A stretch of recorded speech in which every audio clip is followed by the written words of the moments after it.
Like I thought I wanted to be a director. I thought I wanted to be an actor.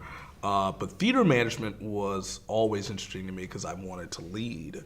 And I think so many people also were like, don't go to grad school. You don't have to go to grad school in order to do this. But the people that I saw coming out of Yale, I said, no, that's the level that I want to get at. That's where I want to be. And also I think it was exciting to come and be with a cohort of people and be with collaborators just from every single discipline and trying to learn from different people.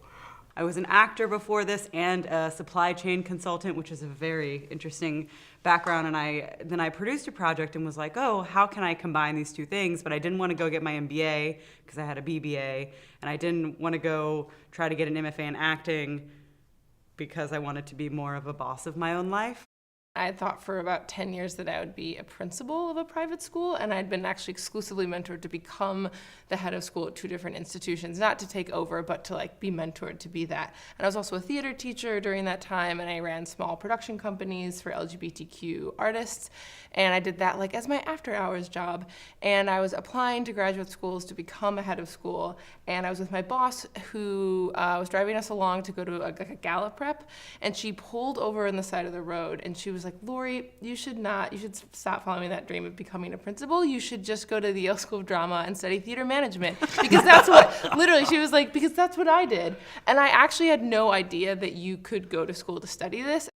It's really about building skills as a practitioner. Everybody that teaches you as a practitioner is someone working in the field. And there are those great, here's how to do an annual fund campaign classes, but then for me too, also there is this high-level thinking and training around leadership that in the first year, and then it follows in the second and third year, but really in the first year gives you an established sense of, oh, this is what the program is focusing on. We're focusing on leadership and we're focusing on developing skills. And there's something too about being able to practice what you're taught.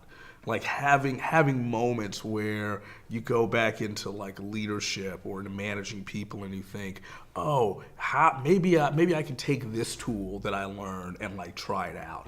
And it either does really well or it might not go so well for you. And it's a good way of actually learning how to practice some of the curricular things. There's just so much to do here and so many opportunities, and you have to realize that there are 800 plates in the air and you can only really juggle 200 of them well. And having that lesson as a leader and a manager and knowing that here's what my priorities are, and at my core this is who I am and this is how I want to lead, that for me has been the biggest lesson, because I've come into this full sense of self that I think without having the multiple stimuli everywhere I wouldn't have had to really, and figure that out.